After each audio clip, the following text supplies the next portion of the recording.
सभी को जय मसीह की। आज हम पढ़ेंगे प्रेरितों के काम अध्याय 5 हनन्याह और शफीरा। हनन्याह नामक एक मनुष्य और उसकी पत्नी शफीरा ने कुछ भूमि बेची और उसके दाम में से कुछ रख छोड़ा, और यह बात उसकी पत्नी भी जानती थी, और उसका एक भाग लाकर प्रेरितों के पांव के आगे रख दिया। पतरस ने कहा, हे हनन्याह, शैतान ने तेरे मन में यह बात क्यों डाली कि तू पवित्र आत्मा से झूठ बोले और भूमि के दाम में से कुछ रख छोड़े? जब तक वह तेरे पास रही क्या तेरी ना थी, और जब बिक गई तो क्या तेरे वश में ना थी? तूने यह बात अपने मन में क्यों विचारी? तू मनुष्यों से नहीं परंतु परमेश्वर से झूठ बोला है। ये बातें सुनते ही हनन्याह गिर पड़ा और प्राण छोड़ दिए, और सब सुनने वालों पर बड़ा भय छा गया। फिर जवानों ने उठकर उसकी अर्थी बनाई और बाहर ले जाकर गाड़ दिया। लगभग 3 घंटे के बाद उसकी पत्नी जो कुछ हुआ था ना जानकर भीतर आई। तब पतरस ने उससे कहा, मुझे बता, क्या तुमने वह भूमि इतने ही में बेची थी? उसने कहा, हाँ, इतने ही में। पतरस ने उससे कहा, यह क्या बात है कि तुम दोनों ने प्रभु की आत्मा की परीक्षा के लिए एका किया? देख, तेरे पति के गाड़ने वाले द्वार ही पे खड़े हैं और तुझे भी बाहर ले जाएंगे। तब वह तुरंत उसके पांव पर गिर पड़ी और प्राण छोड़ दिए, और जवानों ने भीतर आकर उसे मरा पाया और बाहर ले जाकर उसके पति के पास गाड़ दिया। सारी कलीसिया पर और इन बातों के सब सुनने वालों पर बड़ा भय छा गया। चिन्ह और अद्भुत काम। प्रेरितों के हाथों से बहुत चिन्ह और अद्भुत काम लोगों के बीच में दिखाए जाते थे, और वे सब एक चित्त होकर सुलेमान की ओसारे में इकट्ठे हुआ करते थे। परंतु औरों में से कुछ को यह हियाव ना होता था कि उनमें जा मिले, तो भी लोग उनकी बड़ाई करते थे। विश्वास करने वाले बहुत से पुरुष और स्त्रियां प्रभु की कलीसिया में बड़ी संख्या में मिलते रहे।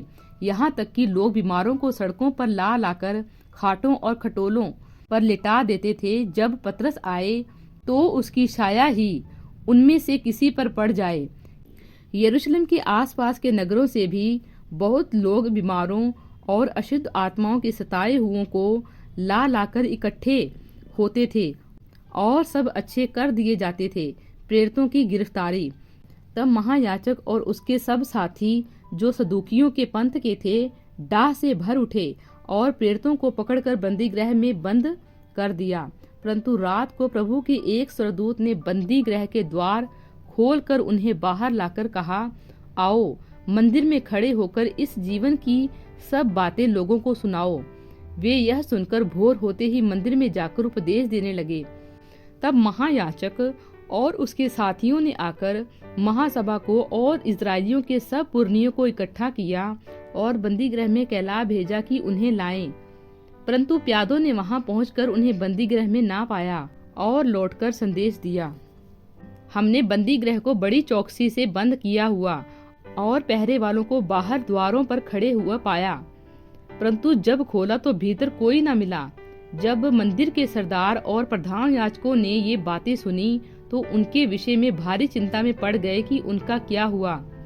इतने में किसी ने आकर उन्हें बताया, देखो, जिन्हें तुमने बंदी गृह में बंद रखा था वे मनुष्य मंदिर में खड़े हुए लोगों को उपदेश दे रहे हैं।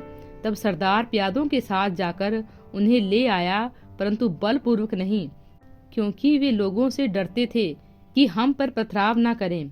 उन्होंने उन्हें लाकर महासभा के सामने खड़ा कर दिया। तब महायाजक ने उनसे पूछा, क्या हमने तुम्हें चिताकर आज्ञा ना दी थी कि तुम इस नाम से उपदेश न करना? तो भी देखो, तुमने सारे यरूशलेम को अपने उपदेश से भर दिया है और उस व्यक्ति का लहू हमारी गर्दन पर लाना चाहते हो। तब पतरस और अन्य प्रेरितों ने उत्तर दिया, मनुष्यों की आज्ञा से बढ़कर परमेश्वर की आज्ञा का पालन करना ही हमारा कर्तव्य है।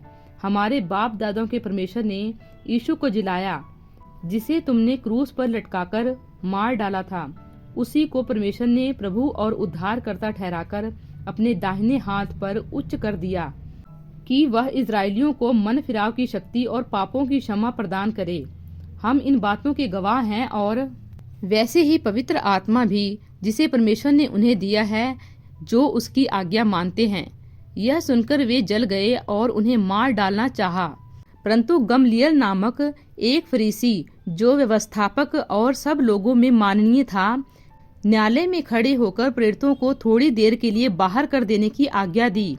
तब उसने कहा, हे इजराइलियों, तुम जो कुछ इन मनुष्यों से करना चाहते हो, सोच समझ के करना, क्योंकि इन दिनों से पहले थियूदास यह कहता हुआ उठा कि मैं भी कुछ हूँ, और कोई 400 मनुष्य उसके साथ हो लिए, परंतु वह मारा गया और जितने लोग उसे मानते थे सब तितर बितर हुए और मिट गए। उसके बाद नाम लिखाई के दिनों में यहूदा गलीली उठा और कुछ लोग अपनी ओर कर लिए, वह भी नष्ट हो गया और जितने लोग उसे मानते थे सब तितर बितर हो गए। इसलिए अब मैं तुमसे कहता हूँ, इन मनुष्यों से दूर ही रहो और इनसे कुछ काम न रखो, क्योंकि यदि यह धर्म का काम मनुष्यों की ओर से हो तब तो मिट जाएगा, परंतु यदि परमेश्वर की ओर से है तो तुम उन्हें कदापि मिटा ना सकोगे। कहीं ऐसा न हो कि तुम परमेश्वर से भी लड़ने वाले ठहरो।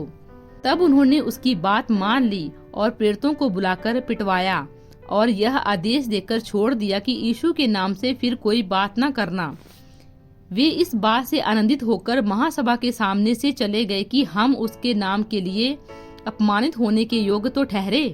वे प्रतिदिन मंदिर में और घर घर में उपदेश करने और इस बात का सुसमाचार सुनाने से कि यीशु ही मसीह है, ना रुके। प्रभु इन वचनों द्वारा आपको बहुतायत से आशीष दे। आमीन।